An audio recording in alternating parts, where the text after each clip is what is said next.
नमस्कार व्यूअर्स, मैं हूं अमीश देवगन। रात के समय 9 बजने वाले हैं और आप देख रहे हैं सीएनबीसी आवाज पर टक्कर का Monday edition. Congress party Pakistan के मुद्दे पर मोदी सरकार पर लगातार हमलावर है, तो जवाब में बीजेपी ने भी मोर्चा खोल दिया है। पार्टी ने पंडित नेहरू से लेकर डॉक्टर मनमोहन सिंह की सरकार के दौरान पाकिस्तान को दिखाई गई दरिया दिली पर घेरने की कोशिश की है। ऐसे में बड़ा प्रश्न खड़ा होता है कि कांग्रेस पाकिस्तान को लेकर खुद सवालों में फंस गई है, और जो बहुत बड़े सवाल हैं। आज जोरदार टक्कर इसी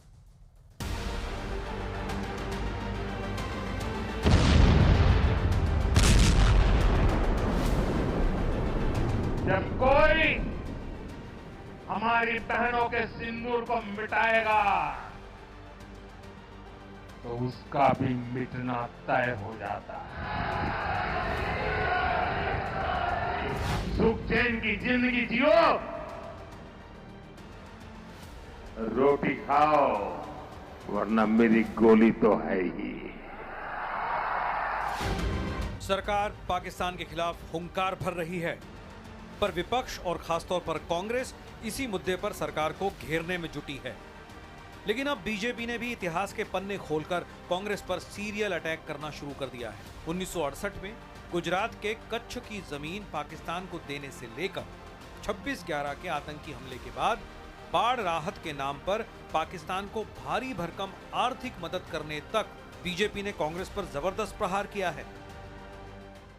कांग्रेस का नाम आईएनसी से बदलकर पीपीपी पाकिस्तान परस्त पार्टी कर देना चाहिए। जम्मू कश्मीर को इंटरनेशनलाइज कराने का पाप नेहरू जी ने किया 1948 में। पीओके देने का पाप तब भी नेहरू जी की सरकार थी। नरेंद्र मोदी जी ने सिंधु जल समझौता भी रद्द कर दिया, जो जवाहरलाल जी कर गए थे। लेकिन बात यही नहीं रुकी।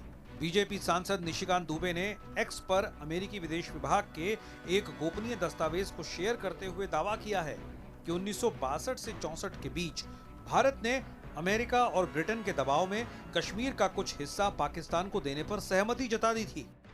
आजकल भारतीय जनता पार्टी के नेता चरण वंदना में लगे पाकिस्तान के नेताओं के। निशिकांत जी भी वही कर रहे हैं। तो आज सबसे बड़ा सवाल है कि क्या पाकिस्तान का मुद्दा उठाकर कांग्रेस ने अपने लिए एक सियासी आफत मोल ले ली है?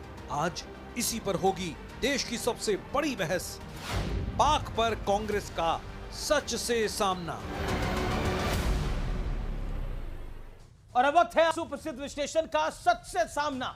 आपने कार्यक्रम तो जरूर देखा होगा सच से सामना, लेकिन आज कांग्रेस का पाकिस्तान पर सच से सामना है, और यह सच जो है वो बहुत जोरदार है। 31 दिसंबर 1948 में आपको लेके जाता हूं, और 31 दिसंबर 1948 में क्या होता है? पाक से युद्ध के बीच तत्कालीन प्रधानमंत्री पंडित नेहरू ने युद्ध विराम का फैसला लिया। अगर यह युद्ध विराम नहीं होता तो पूरा कश्मीर हमारा होता। यानी 48 में पाकिस्तान ने हम पे अटैक कर दिया, और पीओके, जिसको आज हम कहते हैं मुजफ्फराबाद और वो वाला एरिया, वो पीओके भारत का ही था। लेकिन पंडित नेहरू के काल में पाकिस्तान के पास चला गया। 1962-64 पे आते हैं। अमेरिका और ब्रिटेन के दबाव में कश्मीर का कुछ हिस्सा पाकिस्तान को देने पर सहमत हो गया था भारत। अब आगे गुरेज, पुंछ, उरी जैसे इलाके भारत से पाकिस्तान को दिए जाने पर भी चर्चा हुई थी। यानी सोचिए, उस गुरेज, उस उरी को जो आज भारत में है, उसको लेकर भी चर्चा हुई थी। और ये आरोप बीजेपी ने भी लगाए हैं। आज साल 1968 इंदिरा सरकार ने रन ऑफ कच्छ का 828 स्क्वायर किलोमीटर का इलाका पाकिस्तान को दिया। यह भी बड़े गंभीर सवाल हैं। यही है सच से सामना। जुलाई 1972 में मैं आपको लेके आता हूं। मैं आपको 48 से 72 पे लेके आया हूं, और अब आपको आगे लेके जाऊंगा। शिमला समझौता करके 93,000 पाकिस्तानी सैनिकों को छोड़ा गया, लेकिन बदले में जो 54 सैनिक थे भारत के पाकिस्तान के कब्जे में, उनको नहीं लिया गया। उनका नाम आज भी गूंजता है मिसिंग 24 के नाम पर। अब मैं बढ़ता हूं आगे। लाहौर तक कब्जा किया गया, लेकिन जमीन लौटाई गई, लेकिन पीओके वापस नहीं लिया गया। यह बड़ी ऐतिहासिक भूल थी, आज भी इसको कोई नहीं भूला। अब मैं आगे आता हूं।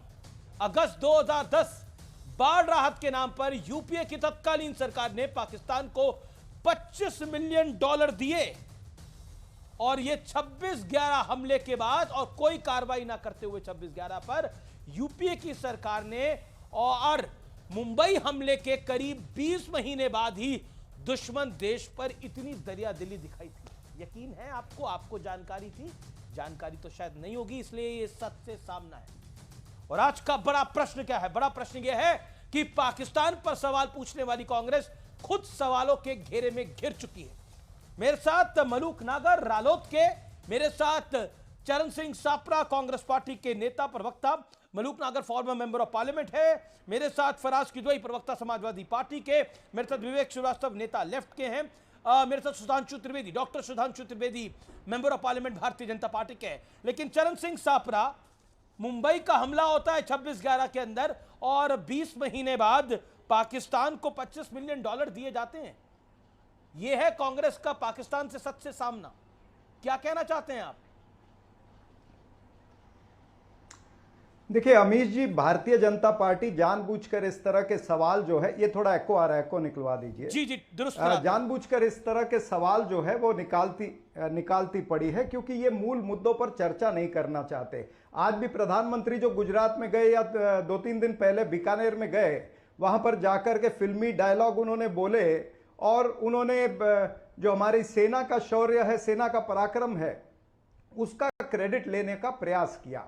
यानी सेना के शौर्य और सेना के पराक्रम पर वो भारतीय जनता पार्टी का लेबल या मोदी का लेबल लगाना चाहते हैं। अगर आपने भाषण ध्यान से सुना होगा तो 4 मिनट के अंदर 14 बार उन्होंने अपना खुद का नाम लिया। ये आप अगर ध्यान से सुनेंगे तो ये एक ब्रांडिंग का मौका उनको मिला है। लेकिन दुर्भाग्यपूर्ण बात यह है, ठीक है वो अपनी पीआर करें, अपनी टीआरपी लें, अपनी हेडलाइन मैनेजमेंट करें, लेकिन प्रधानमंत्री संवेदनशील होने चाहिए। जब वो गुजरात गए हैं तो गुजरात के भी कुछ टूरिस्ट जो है वो वहां पर मारे गए थे, क्यों नहीं प्रधानमंत्री उनके घरों पर गए? क्यों नहीं उन्होंने संवेदना व्यक्त की? मैं तो आपको नाम भी बता देता हूं, यतीश भाई परमार और उनका बेटा 17 साल का सुमित परमार, दोनों भावनगर से, उनकी निर्मम हत्या हुई पहलगाम के अंदर।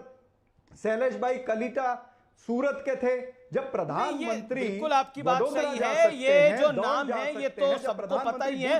मैं आपसे प्रश्न पूछ रहा हूं, आपने बोला प्रधानमंत्री हेडलाइन मैनेजमेंट कर रहे हैं, प्रधानमंत्री जो है वो पीआर एक्सरसाइज कर रहे हैं। एक बात बताइए, एक बात बताइए, ये पीओके देना कौन सी पीआर एक्सरसाइज थी पंडित नेहरू की? पीओके तो पंडित नेहरू के दौर में गया था ना। अब मैं अक्साई चिन्ह की बात नहीं कर रहा, मैं पीओके की बात कर रहा हूं। 1948 में पंडित नेहरू के दौरे हुकूमत में ही तो गया था पीओके। जिस पीओके को आप मोदी से डिमांड कर रहे हैं कि इसको वापस लाओ, वो दिया तो आपके शासन ने था, पंडित नेहरू ने। देखिए यही भारतीय जनता पार्टी चाहती है कि मौजूदा परिस्थितियों पर चर्चा ना हो, कोई ये सवाल ना पूछे कि वहां तो पर आप ही तो सवाल पूछ रहे हैं। नहीं, ये मौजूदा परिस्थिति है। अमीश देवगन, ये मैं उठा रहा हूं, मेरी बात साहब, ये मौजूदा परिस्थिति है। मैं पूरा सम्मानपूर्वक आपको कह रहा हूं, ये मौजूदा परिस्थिति है। आप बार बार कह रहे हैं बलूचिस्तान लाओ, पीओके लाओ। पीओके दिया किसने था? पंडित नेहरू ने। उसके अलावा आपका तो प्लान था 1962 और 64 के अंदर इंदिरा गांधी, जिनको हम आयरन लेडी की बात करते हैं, गुरेज, पुंछ, उरी जैसे इलाके भी पाकिस्तान को दिए जाएं। नहीं, बिल्कुल नहीं, आप गलत बोल रहे हैं। मैं गलत नहीं कह रहा। ये तथ्य Nishikant Dubey member of parliament ने सार्वजनिक तौर पे रखे हैं। आप झुटलाइए वो दस्तावेज गलत है तो आप उनको कोर्ट में लेके जाइए। अगर वो दस्तावेज गलत है तो, सुनिए मेरी बात, अगर वो दस्तावेज गलत है तो कोर्ट में लेके जाइए, जो तथ्य उन्होंने सामने रखे हैं।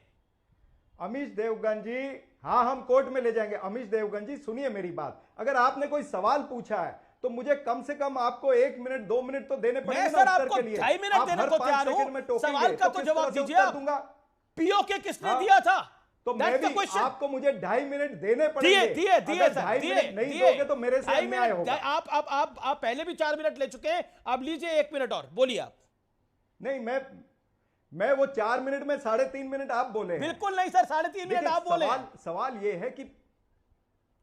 सवाल यह है कि भारतीय जनता पार्टी आज के मुद्दों पर चर्चा नहीं करना चाहती क्योंकि घिर चुकी है। आज भारतीय जनता पार्टी यह बता दे कि भाई सेना जो है वो जब एकदम चरम पर पहुंच चुकी थी, एक निर्णायक परिस्थिति में थी, तब अचानक सीज फायर क्यों किया? भाई ट्रंप चाचा या इनके ट्रंप पापा जो हैं, क्या उनसे ये डर गए? क्या व्यापार की धमकी आपको मिली? क्या कारण थे? अगर डीजीएमओ ने भी, दो डीजीएमओ के बीच में बात हुई है, डीजीएमओ की बातचीत के बाद विड्रॉ हुआ है, तो कुछ शर्तें तो रखी होंगी ना आपने, कि बिना शर्त के आपने पाकिस्तान से सीज फायर कर लिया? क्या आपने आतंकी मांगे?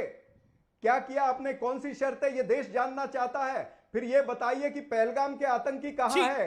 क्या उनको आपने मार पीओके दिया? किसने दिया? क्या वो भाग गए? पीओके कैसे क्या गया फिर वो 48 पकड़े में? नहीं जा रहे हैं 62 में आप आपसे? ये गुरेज, सवालात पुंछ, हैं। उरी इन जैसे इलाके दे रहे थे सवालातों क्या? पर भारतीय इंदिरा जनता सरकार पार्टी 1968 उत्तर नहीं देना 68 में चाहती है, उसने के इसलिए रन ऑफ बात कच्छ, कर रही रन ऑफ है। कच्छ का 828 स्क्वायर किलोमीटर इलाका पाकिस्तान को दिया कि नहीं दिया?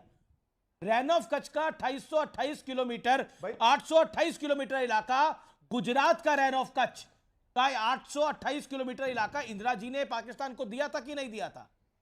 मैं 2010 पे तो आया ही नहीं हूं अभी। मुझे ये बताइए कि सीज फायर किन शर्तों पर हुआ?